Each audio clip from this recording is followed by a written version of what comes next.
I'm so grateful to be here. Thank you for joining us today. I'm accompanied by Dr. Brianna Gunn, and she is a naturopathic medicine doctor and also a Lyme disease and toxic mold I'm not actually a specialist. doctor. So in Australia, we're not doctors. Oh, Yeah. a naturopath is not a doctor? No, no, just a practitioner. Australia is really way too uptight. Oh, I'm so sorry. it's really, You're a doctor here in the US, you're a doctor, and in Mexico, you're a doctor. yeah, yeah, yeah. So no, Okay, so we'll start again. okay, all right. Hmm. So grateful to be here today with Brianna Gunn. She is a naturopath, toxic mold, and Lyme disease specialist. And she is going to share her journey of vitality and health and her experience guiding thousands of patients from dis-ease to joy and connection and reclaiming their lives again. And we're going to learn about the experience of Lyme disease and what the symptoms are. It's become extremely prevalent. Become something that is gaining more attention and awareness. However, it can be diagnosed as well, misdiagnosed as well, and people can calculate what symptoms they have and what is really truly happening in the body. And Brianna is a gifted practitioner and does her work with so much heart and so much love. And I'm just so grateful to have the opportunity to ask her questions and learn from her wisdom and her guidance. So thank Thank you. you, Anna. That's beautiful. And you are obviously a very important part of our team and the way that we get such life-changing results for our patients as well. Having a somatic healer and breath worker on our team to really support people's nervous systems, it's one of the places that sets us apart. And it is one of the things that I did particularly when I was rewriting what healthcare could look like and needed to look like for my patients, understanding that nervous system picture that was keeping people stuck in disease was such an important part. And bringing you on has really fast-tracked people's results. So thank you very much for your service to our patients as well. Thank you. It's an honor. I love being a part of this team and supporting people to come home to themselves again. And it's just such a gift to watch their journey of feeling safe again in their bodies. Because as we both know, we can try to treat the physical. However, until we feel safe, until the nervous system regulates, it's impossible to get well. So together we really support each other to bring people back into balance again, and it's such a beautiful thing to do this in this women power team together. And I just love it. I love watching people come alive and supporting each other. Yeah, it's really life work for me. It is the ikigai, that intersection of brilliance and joy and talent. And I feel very, very lucky to have a vocation rather than just a job. Well, it's definitely not an easy journey to do what you do. And it has, it's not like your early days of being a naturopath where you got to support birthing babies and there was all this joy about that. There's quite a roller coaster in this kind of work. So can you explain to us a little bit about how you came to this particular niche in the world and what you experienced in your own health? So 2017, I started by having a flu. And so horrible fever, horrible aches, horrible migraine, no appetite, wanted to be in a black room, and it was awful. It was about 5 days. And I thought, oh, that was a really bad flu. And the next month it happened again. And I thought, what kind of flus come back? That's weird. I thought, maybe adenovirus? That's odd. And by the third month, I thought, no flus come back. No flus come back. every 28 days. I think the first month was 5 days and 7, then 9. It was getting longer, it was getting harder. My body, I had drenching fevers, like the sheets were wet from, I couldn't move. I was in a blackout room for those whole 11 days. I went to the bathroom and I went back to bed.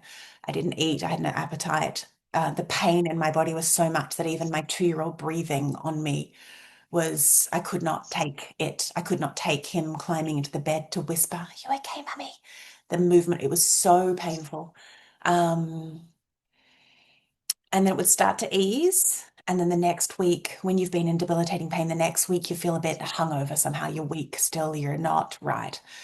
And then I had 2 great weeks, 2 great weeks where I had my full brain that I could put on the task of what on earth is going on with me. Incredibly lucky. I had been in healthcare already for 8 years. I was at one of the most established clinics in Perth, and I had worked there since I graduated. I had a lot of knowledge in my workplace. And very luckily, my family doctor was one of only 2 in Perth that I would consider even remotely aware of Lyme. And so very quickly, but by month 3, he was like, "Oh, I don't like this, Brie." And I was speaking to the woman that I shared an office with, and she's like, "I don't like this, Brie." So I was very, very lucky that I got quickly onto an understanding that this was probably a tick-borne relapsing fever. Um, and so I did take 6 months of antibiotics with my doctor. I took bottles and bottles of herbs. I was already 100% organic, filtered water, saunas weekly. I was doing good things already when I came into it. Um, but I had a lot of strange symptoms. This horrible rash went all over my body of kind of plaques. There was a lot of strange things. At that stage as well, we also found that my south facing bedroom, so south, because we're in the southern hemisphere, south is our damp, wet, cold side. Even in Perth, where things are hot and dry and sunny most of the time, there was some mold forming on the windowsills from the condensation. The eaves had a little bit of water damage. So when we then also discovered that there was some mold, pulling that out was a big part of the healing journey for me as well. I remember standing with some of my girlfriends at Mother's Group after we had taken all the mold out of that bedroom. We threw out the mattress, we took all the cupboards apart, we took out the eaves on the outside, we did everything we could. Um, I remember feeling joy again. I remember standing there with my women and thinking, I just feel happy in my body in a way that I haven't for a while. I thought that's good. I'm breastfeeding a 2-year-old. I've got a 5-year-old. Life is a really busy season. I'm just, it's life. And taking the mold out really unlocked another level of healing for me. So removing the source. Yeah, definitely. With mold, there's no pretending it's fine and painting over it. The only way you can recover from mold is to cut it out. It has to be gone from your house. Even if you remove the water source, the mold is still inert and present. And the mycotoxins in the mold, they just, every time there's air movement over them, they just blow into the air and they are toxic and inflammatory. So taking the whole lot out is the way forward with mold illness. And how common would you say mold in homes is? Oh, it really depends on where you live. The more humid or damp the environment, the more prevalent it is. If you're in the tropics, I would say almost 100% of homes have mold. If you're in a wet season, um, air cons get moldy, cupboards get moldy, leather gets moldy, you'll see it, you know it. Um, in Perth, it is so variable. So here it is a hot, dry climate, and we have a lot of airflow. We've got a very windy city, which is good. It dries out bricks, it dries things out. Mold is so prevalent based on water damage. So storm damage, burst pipes, leaking grout, failure of silicon not being replaced. It's very common in rentals, unfortunately, because those are the things that landlords might not be doing. A homeowner might replace their silicon every 6 years, as you're supposed to. A landlord probably doesn't. And so showers start failing. Things just maintenance slips in rentals more than it does when you're living there and actively managing it. Answer to your question, more than 50% of homes. Okay, so it's quite common. Yes, it might just be that the garden bed is up against the wall of the house instead of having a path in between, so water's sitting in the soil against the bricks and foundation. Could be failure of pipes underneath. Could be showers that leaked at some point, eaves, storm damage. Yeah, poor maintenance.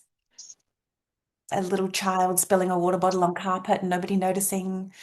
Yeah, there's so many ways it can happen.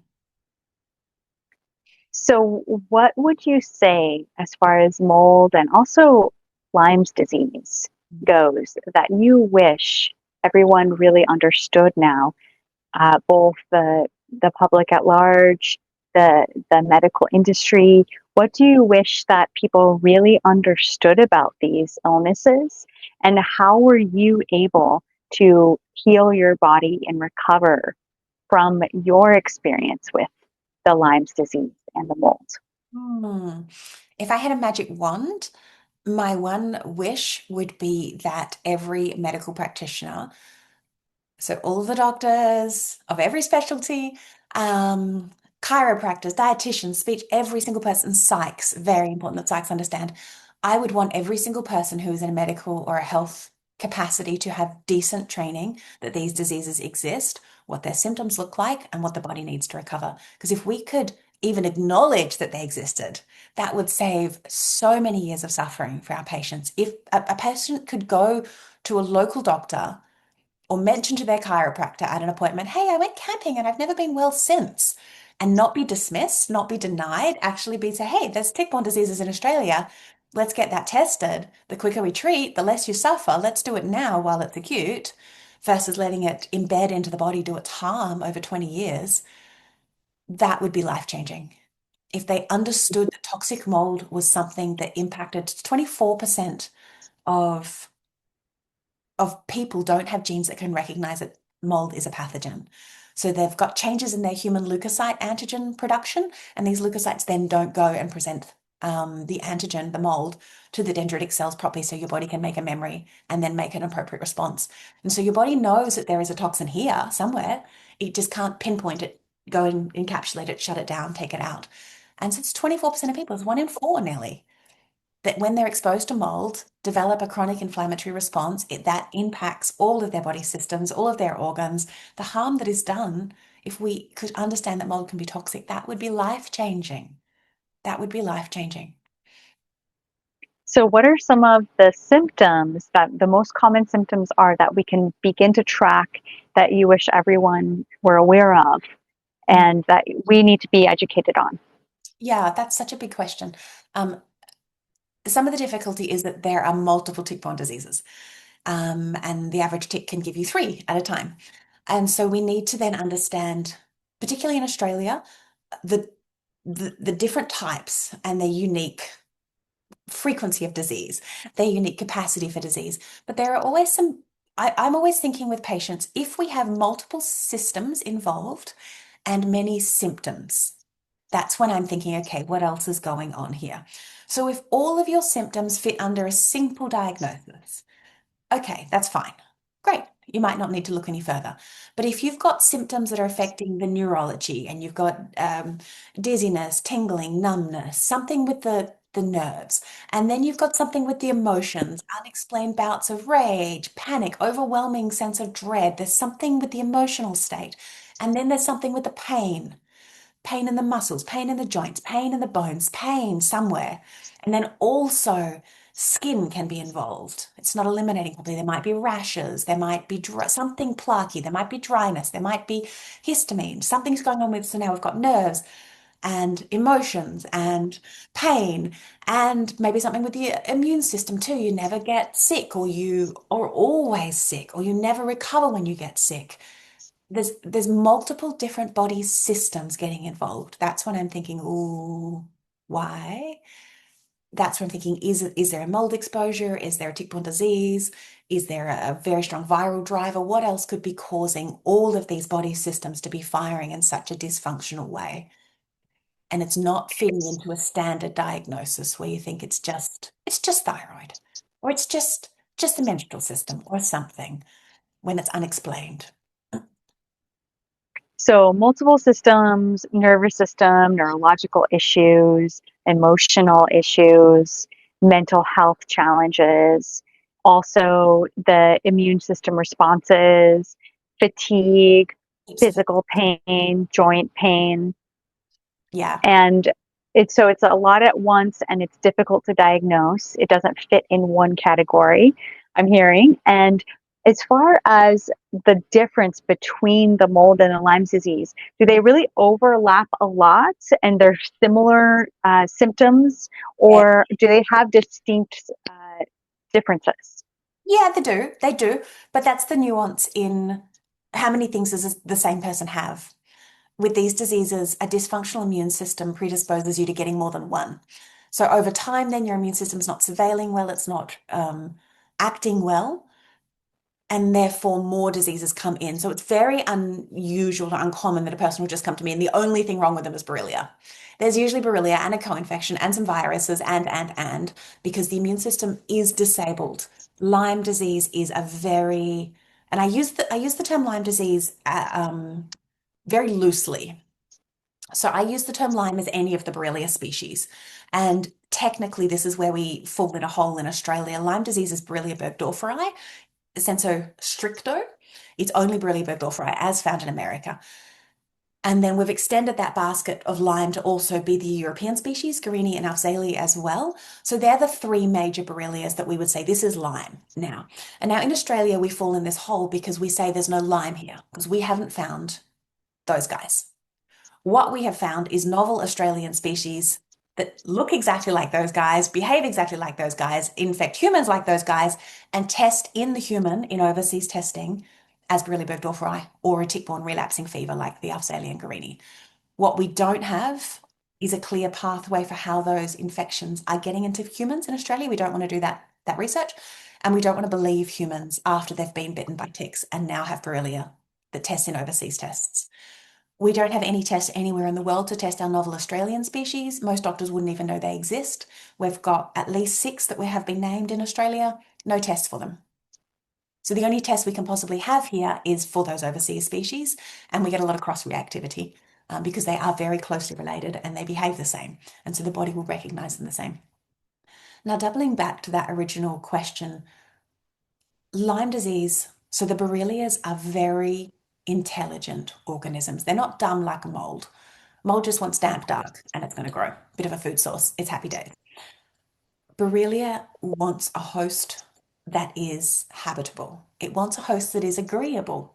And a host with a healthy immune response is not agreeable. A host with a healthy immune response is going to go in there and try to kill the Lyme and try to prevent it from forming colonies. That is bad for Lyme. Lyme just wants to live in a nice place that doesn't attack it. It wants to live in joints, heart, muscle, nervous system. It just wants to live like every creature does. And it to live in the human host, it turns your immune system off on purpose. It makes a very chaotic and disorganized immune response that does not hunt it, does not kill it, does not shut it down, cannot even see it. And part of that is it's turning off the part of the innate immunity where it's turning, and the adaptive immunity as well. It's messing with your mucous membranes as well as your immune cells. It's doing it so that it can live, but it prevents you from then protecting yourself against new infections too. So then you go out and you get a virus, you can't kill it. You just get weaker and tighter. You go out and you have some other bacteria, you can't kill it. You get parasites, you can't shut them down and ship them out. It's doing it on purpose.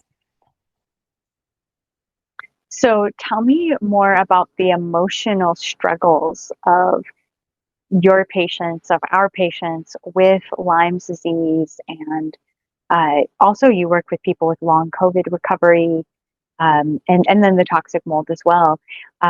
What would be the emotional profile of people who are going through this kind of difficulty? It sounds like, and from my experience doing breathwork with them, it's so disorienting, it's debilitating, it's isolating.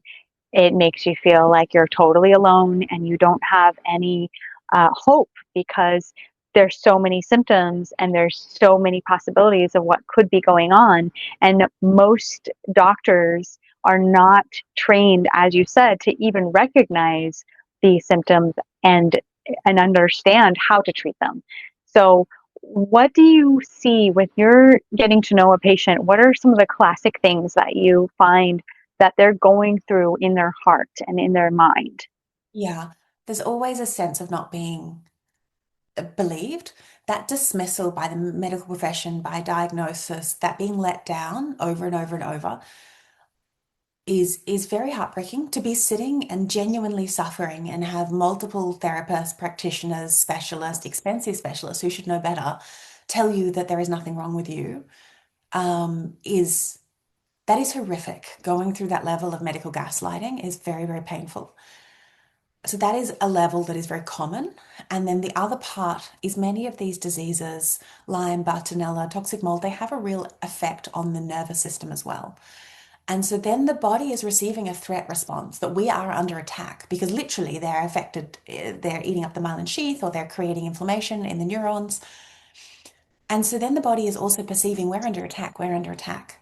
So another very common experience would be that feeling of just being under threat constantly. And it is a kind of panic you can't breathe through because it is a physiological panic. It is a check engine light. Do not keep driving this vehicle. It is under attack right now. You need to pull over and fix something. And we can't. That's such a long process to recover from tick-borne diseases and toxic mold. It is 1,000 baby steps. It is a marathon, and marathons are not run by sprinting. They are run a step at a time until you get your Ks and you cross the line. It is just keep going. So really going into survival mode when you feel totally exhausted, emotionally, physically, mentally. Mhm. Mhm. Yeah. Yeah. Another very difficult experience for our patients is it's very hard for family and loved ones to understand diseases that apparently don't exist, that they've probably sat in a specialist who's told their loved one, you're just making it up. There's no Lyme disease here. Toxic mold doesn't cause illness. You can't be sick from that. We ran some bloods and it's not there. They've probably run the wrong bloods, but that's a whole nother part of discussion. And so then the family member who is tired of living with a person who they don't understand, they've got grief because they've lost their beloved and their life that they thought they had together. They've lost the hopes and dreams that they had for that person. It's very expensive. It's very difficult to love someone through a complex and chronic illness. And so then if they're hearing that a specialist is telling their loved one that there is nothing to be worried about here, you should have an antidepressant, you should get up and exercise more, probably get a part-time job, you'll be fine soon. If they believe that lie, it's very difficult for them to maintain compassion for their loved one. And relationships break down all the time because it is so hard to just sit and watch your person suffer and to be told endlessly that there is no solutions and nothing that can be done. And they've spent thousands, tens of thousands, years of suffering and trying. Hope is a finite resource in humans. We have to summon more power to have more hope and try again. And I think for loved ones, it is so hard to sit with your person suffering helplessly and not be able to fix it for them. Absolutely heartbreaking. Yes. And most relationships cannot withstand that kind of stress No. over years and years and years. Yeah. And it's so difficult to watch someone that you love trying everything and suffering and also trying to just cope and be a parent. And a lot of the patients have families and little ones that they're taking care of, and they're working. They're trying to move through a day and function through a day with very little energy and little hope. It's so hard. However, you are giving people hope, and you have had so much success with your patients, and you're becoming really a leader in this field. And um, can you share with us some of your favorite experiences in your patients that have had the most difficult diagnoses, and where they are today, and what that journey's been like? Yeah, very much so. And I can only do this work because it changes people's lives. If it was, if it didn't work or there was no hope, there is no way I could sit in the fire every day with people suffering. I can sit in the fire because I know that for a high percentage of my patients, they get their lives back. They get meaningful change in their symptoms.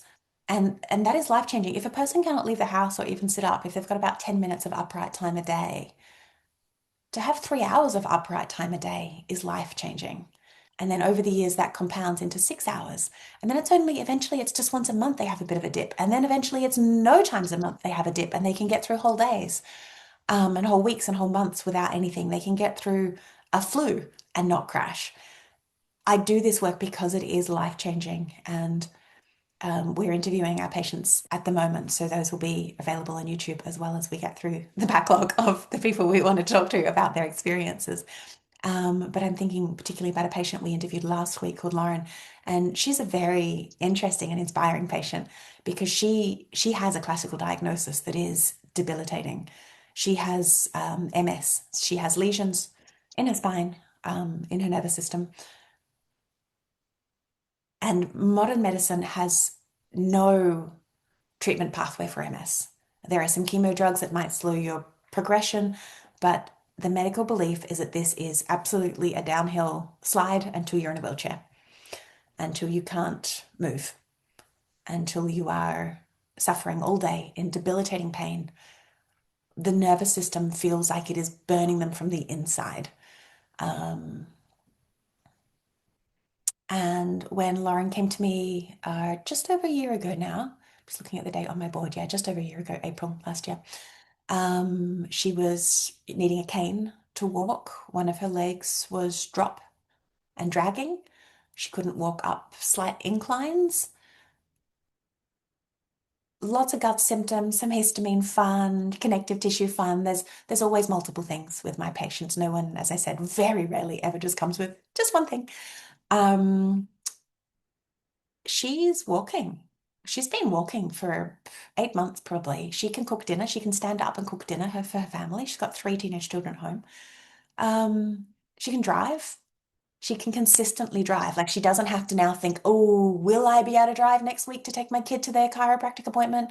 She knows she can drive next week and she can book it and take the child. And she might come home and still have a rest, but she's not needing to nap in the rest and she's not losing all afternoon sleeping anymore. She'll go to bed for 20 minutes, rest a bit, and then she'll be able to get up. She's able to garden. They've still got a lot of modifications in their house from when her ability was different. So she's got raised garden beds, but gardening is something that is her happy place and she's able to do it again. She's in her family again. She's contributing. And there's just so many small changes. Healing happens in glimmers. With my patients, I never just see somebody wake up and be like, fixed, and it stay. Often, if they wake up and they're like, I am a 90% better, I think, oh, please slow down, go back to bed, say no, you are at risk of crashing. I don't like to see that in my patients. I don't want to see patients get suddenly very, very well. They're at risk of falling off the cliff. What I want to see is glimmers. I want to see that the energy that used to be 10 out of 10 couldn't move is now 8 for an hour. And then it's 7 for 2 hours. I want to see things, little improvements. That's when I know it stays and holds and we can build on that. It's a baseline that's coming up and we can compound and keep that work going. Beautiful. So it sounds like she was having difficulty walking, and now she's able to garden and do the things that she loves, and also to be with her children and be present and know that she can be more independent. She can drive them where they need to go, and she really has her life back and her energy back, and it's just steadily raising. That energy is coming up, up, up. Yeah, very, very much so. And Lauren is in a position where she has one of the 3 things that we need to get well. And so every so often I deep dive on my patients and I go back and I think, who have I seen? Who's gotten well? Who hasn't moved? What are the factors that kind of combine them? And one of the things that I see over and over and over in these top 3 things that people need to get well, one of them is they need to believe that they can. So Lauren has never believed that she had MS and that it was life-threatening and that she was going to die from it. So she has at certain points believed that, but she got to a point where she's like, that is not my truth. That is not it. That is not my journey. I believe that I can find a different way through this. I think I have a different root cause than what they think, and I think it can be treated. And she's right. She's got Borrelia and Babesia. Um, and so there's that belief that things will change. There's also an ability to do hard things. Healing from these complex diseases isn't straightforward. I can never just say to somebody, hey, we're going to do this at this dose and you're going to be like this in 3 weeks' time. It is always, what happens if we do 1 drop? Okay, good, no suffering. What happens if we do 2 drops? Okay, a little bit of an exacerbation, sit there. There has to be a willingness in a patient to experience an exacerbation of symptoms, to do some hard things. I don't believe in perks and ride through it and go to hell and then you'll be fine in 6 months. That's not my belief as a practitioner. I like to keep people at a place where they can feel a slight exacerbation of their symptoms, but it's still bearable. So you got to be able to do hard things. And then the third thing that is super important, and we touched on this before, is family support. And some people just innately, they have that and they maintain that with their kindness and their love for their loved ones. And some people do not have that. And that is of no fault of their own. Not all of us get born into a family of origin that is loving and supportive and has resources. So if you are somebody who doesn't have that innate support structures in your life and in your home, you really need to try to build it externally, because support is life-changing. And if you're a person listening to this and you have a loved one who has a complex chronic disease, your belief in them, your willingness to do hard things, your willingness to do stuff for them is absolutely life-changing. If you get up in the morning, you can put their medicine out, that will change their lives. If you can mix up their concoctions for them and put them by the bed so they can have it before they hop into bed at night, it is life-changing. Believing them, supporting them, helping them with practical things to recover. Always, my patients who have more support get far better results than people who are trying to muscle it out on their own. And I hate that. I hate that because some people just don't, it's just their lives. There isn't a tribe around them. But if that is your life, it sucks. You're behind the 8 ball and you have to create community that supports you. You have to layer in structures. And so that can be us and our team that's layering in extra support with you or with Sonia, leaning into the WhatsApp with me. But also in your real life, try to find people who can really believe you and back you and are willing to do hard things with you. Is that what supported you to move through your illness? It sounds like you were already in a place. I mean, you had gone to naturopathic medicine school, you were an herbalist, were already eating organic, you're raising your children naturally. You had a lot of nature around you. You were always connected to nature. You weren't just in your shoes under a fluorescent light 24 hours in some office. You had a healthy lifestyle, and you went to the sauna, you were moving your body. What else really moved the dial for you from where you realized, I have healed from this? This is not my identity any longer. Yeah. So there's two parts of your question. The first part, yes, at that point I was in a marriage, and he just picked up all the slack. In those days where I was just in bed and I could not move, he just made snack plates for the children and he went to work and he came home and did all the dishes and all the washing and all the things and took the kids to the places. And on the days when he was at work, the kids just didn't go to places. I remember my best friend dropping around lunchboxes of food for the kids because she's like, "You can't get out of bed again, hon." And I was like, "I cannot." She's like, "I'm going to bring food, snack things for the children." And I was like, "Thank you." Just little practical things made such a difference in that time. So yes, I did have that, and it was life-changing. And I fully believe that every woman, every working woman needs a wife. We all need that extra person who can do all the things for us that a wife does for our men and our families. And at that stage, I was lucky I did have a man who was able to switch roles and pick up those things.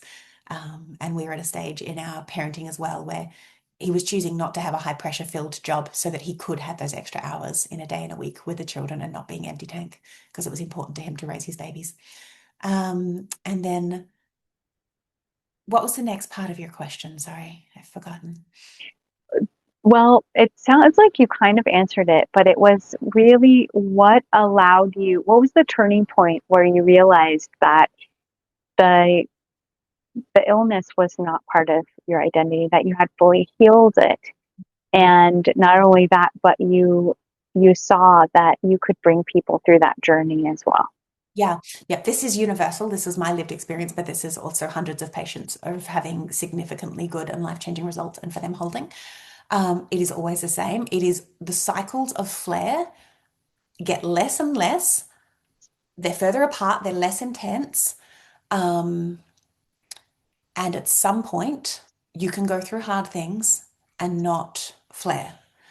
So life is full of hard things. Parents get sick, parents go to care, Children have stuff, money happens, health happens, car accidents happen, the COVID vaccines happen, things happen to all of us. And when we are well, we can deal with things. When we are not well, we relapse into the suffering. In those relapse times, I don't want it to be as bad or last as long. But I will see that when we still need to do work for the immune system and the nervous system, and optimize the organs of elimination, usually, there will still be the flares, there'll be the dips after a stressful event. And then I get to a point with patients where they will go through horrific things. We could use Lauren as another example. Medical stuff with her child. She just spent 3 days in hospital. She dipped. She went home. She needed more rest. She didn't flare.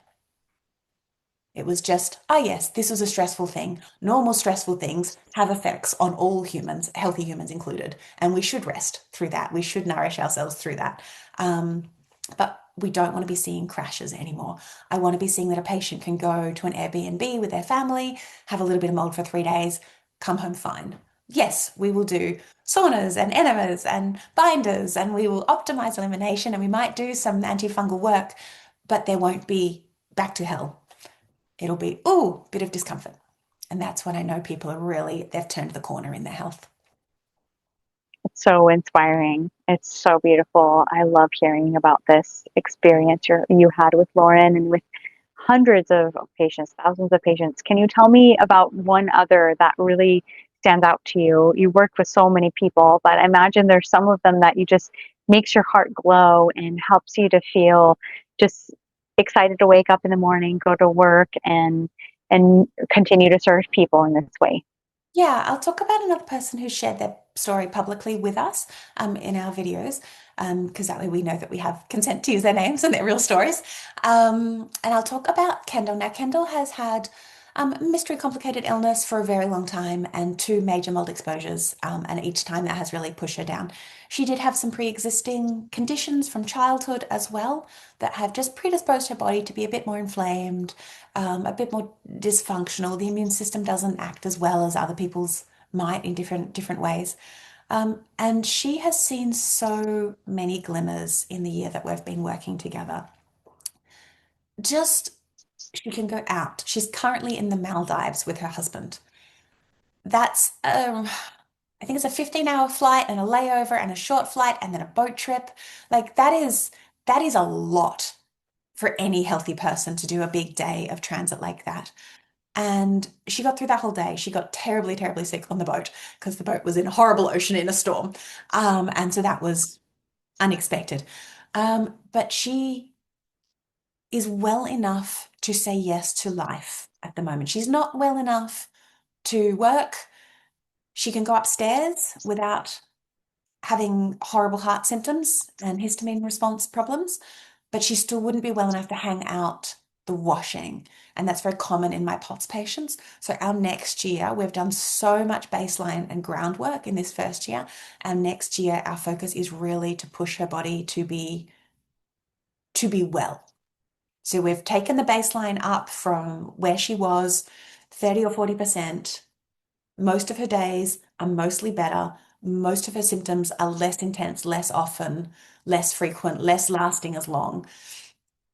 And now that next level, we've got the baseline working. Now that next level is really to achieve vibrancy. Probably 2 years to achieve very good things. And I know she's got a very specific goal in mind that we need to achieve this year, and that will divert our energy a little bit to prepare and plan for that. But that is what health is. That is what life is. We need to work around life. We need to work around the things that bring us happiness.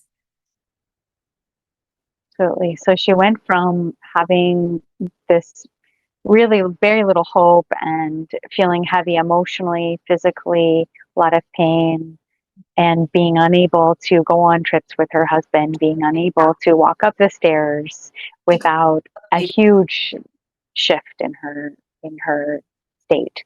And now she can. Yeah, she wasn't leaving the house, and if she was leaving the house, she was paying for it for a week or two afterwards. Just trying to attend her husband's birthday party. She would 2 weeks, 3 weeks to suffer from that. Yeah, big changes. If you could speak to all the people who are suffering with Lyme's disease, with toxic molds, exposure right now in the world, if you could get them all in one group hug, what would you say to them? What would you speak to their hearts to uplift them, to tell them? What's your message for them? Ooh, I think the most controversial thing is that it is possible to recover from Lyme disease and tick-borne diseases, and mold. And we live in a world that says that the best you can hope for is remission from Lyme disease, and Borrelia. That is not my lived experience. That is not my patient experience. I see people clearing those infections. I see them clearing those infections, getting their lives back, getting their health back, and them not relapsing in times of stress in the future. And I've had 17 years of clinical experience with patients now, so I do have very long relationships with people they email me when great stuff happens. They email me when hard stuff happens. They come and they say, hey, I haven't seen you in 5 years, but I just want to touch up. What's going on? Will you take me? And so I do get these opportunities to really see where people have thrived. And there really are 1,000 small things that you can do that can make the biggest difference in your life. You do not need to go and spend $50,000 and go to Cyprus. You do not need to nearly kill yourself with antibiotics. You do not need to freeze your brain and cook your body with hypothermia, which is very invasive. You do not need to do all of these expensive things. You really can get well by doing the basics. Dial in on nutrition, dial in on drainage and detox, dial in on supplementation to make your body work, support your organs and systems to heal and recover. Really lean into the healing power of herbs. They are life-changing for my patients. The simple things absolutely work. If you have lots of resources and you're well enough and you want to fly to Cyprus and you love the idea of that, you can also access that if you want to, and it can be really helpful, but we don't need to.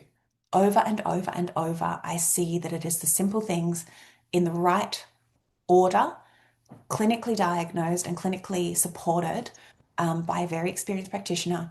It is absolutely life-changing. It is life-changing. Thank you. That is so inspiring and uplifting. And I know that the people who are listening to this are going to feel it in their heart and feel that calling, if it's right for them to work with you, to work with our team. And thank you for the sacred work that you do and for holding people through that fire, which can be absolutely devastating on some days for them, and yet is worth the work of opening up those detox pathways, of staying with the nervous system, of allowing the safety to return, of creating the space for people to come and nurture and support, and creating that sense of community around you.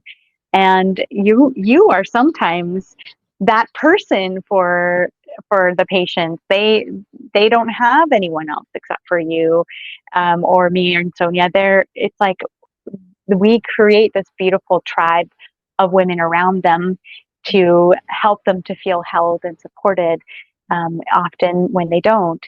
Um, and it's so good to know that it's possible, and that's something that the Western medical model doesn't offer. It doesn't offer a lot of good news. It's just going to say, sorry, you're going to be in a wheelchair for the rest of your life, or you're going to be on this medication for the rest of your life, or you need to cut that organ out. But, with your um, over 20 years of experience and expertise in this field and your leadership in this field, you've seen thousands of people recover their health and their vitality again, and you get to be this heartfelt message, that it is possible, and to give them hope. So thank you for what you do. It's such a gift to be a part of it and to witness it, and to join you and join forces with you. And I'm just really honored um, to have this time together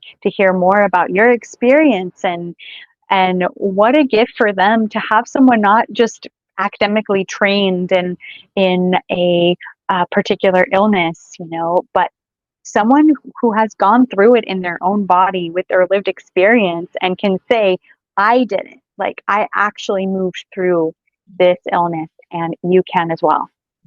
Yeah, very much so. Very much so. And talking a little bit more to that point you just made about the weaving of the healing net between the three of us. I think that's why Kendall's results have been so life-changing, because she has really leaned into the sessions with you and with Sonia and with myself, and she leans into the WhatsApp. And I think that is why her results have been what they are. And somebody who doesn't lean into all of that support that's inbuilt into our container, I do see it makes a difference. You lean in more, you get better results. There is a Absolutely. magic between the three of us holding somebody. It takes a village, Ah, as they say. yeah, Yeah, very much so. Very much so. thank you. Is there anything else that you would like to share about your journey, your personal journey, or about your experience as a physician Mm. and herbalist? Um, any other aspects of this path of healing and regeneration that come to mind for you that you feel are important? Yeah, I think if you were standing at the precipice and thinking, what do I need to do to recover myself? It's so easy to think I've tried lots of things, nothing works for me, no one can help me. Try to summon your resources of hope again, because it really does. It does work.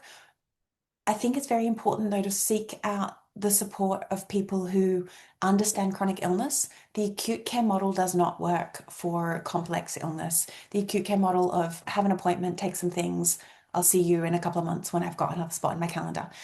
It it is not where I've ever seen results.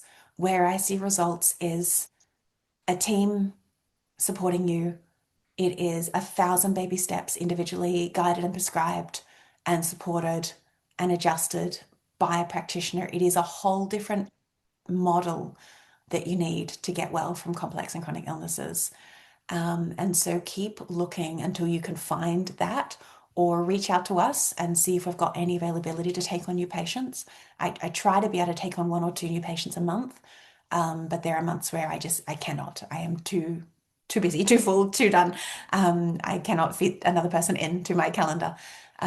So we are here as an option, but if there's people close to you, if you're in different countries and listening to this, then look out for a whole different model of wellness. That is the way forward here. Don't just find a doctor you can pay per the hour for and hope for the best. Absolutely. Yes. It takes, as the symptoms are so varied and unique and multifaceted, it takes a multifaceted approach to heal. Yeah. And emotional healing, trauma therapy, trauma release work, somatic healing. It's such an honor to witness deep healing happen on a nervous system level, and to see places where people haven't been safe to breathe that deeply because they never could feel supported and seen and heard. And they're holding experiences from their past that replay in their minds. And when they're feeling all these symptoms of chronic illness and debilitating illness, and they can't get out of bed, and then they're coming back to those traumas from childhood that were just absolutely devastating to their sense of self and their sense of identity, it it brings them even deeper into that dark place. And so to be able to support them on the physical level with the herbs and the consistency that you have, because you have such a big heart that listens so deeply. That's what I hear from all of our patients, is that they feel heard by you. You really listen, you really ask good questions, and you really want to know. And that's something that is so unique, because most physicians, they are there for 5 minutes and they just tick off their list. Okay, I saw this person, gave them this drug, and off with you. And you're really taking the time to listen. And then as those places start to open up, as those detox pathways start to open up, then there's deeper space to allow emotional healing to happen of the core places of fragmentation. and to allow those to also come into alignment. And when that happens, there's even more of a capacity in the nervous system to go deeper with the herbs, to go deeper with all of the beautiful ways of supporting their immune system to build. And then Sonja is an incredible being, and she's working with the subconscious mind and all the patterns that are there that you may not even be aware of, but are running your behaviors. And she's able to go in there and support a total shift. So maybe talk a little bit about our lovely Sonja and how wonderful she is and her unique signature in this team and this work. Yeah, very much so. I needed, as I had been working alone with patients with tick-borne diseases and toxic mold, and working as a naturopath, working with the science, working with that, I could see over and over and over that we stay stuck in patterns of our own making, whether they're that we just inherited them from our family, whether society programmed that into us as children. There is always a level of belief, and there's also a level of imprint of the disease itself. It has a frequency. And as we can lift ourselves away from those limitations, we don't need to re-traumatize ourselves by talk therapy. That can be useful. But what I found was we just needed a powerful intuitive healer to just see the dysfunction and help the body let go of it. And Sonia is a very gifted medical intuitive. And she can see all different patterns and layers that are holding us stick that we are not aware of. The body is so much more than what we can see. And we needed the nervous system work that you offer as well as the unseen that Sonia offers. And it brought the response of healing down from something that I would have thought in a patient with my clinical experience would say, oh, it's probably 18 months until we'll be here. When I brought you guys in, I was like, oh, 8 months. And we're further ahead than I was expecting that patient to be. Navigating the body as a whole, the trauma, the fear, the pain, the isolation, all of that has to be unpicked to really get the healing. Absolutely. Mm. What a beautiful journey. Thank you. Absolutely. Absolutely. Thank you for this time. Um, if people are wanting to learn more about what we do and how we work with people, www.bryannagunn.com is the website. There's information there to book with us. Follow along on socials. We post every day about all the things that are interesting to our community. So there is lots of ways that you can be in contact with us, and then reach out personally as well if there's anything that you've learned today that you want more information on, or if there's anything that you think, I'm ready. When you're ready to really do this work and to heal, that's when you make an appointment with me. And the social handles are just Bryannagunn_naturopathy, so we're easy to find.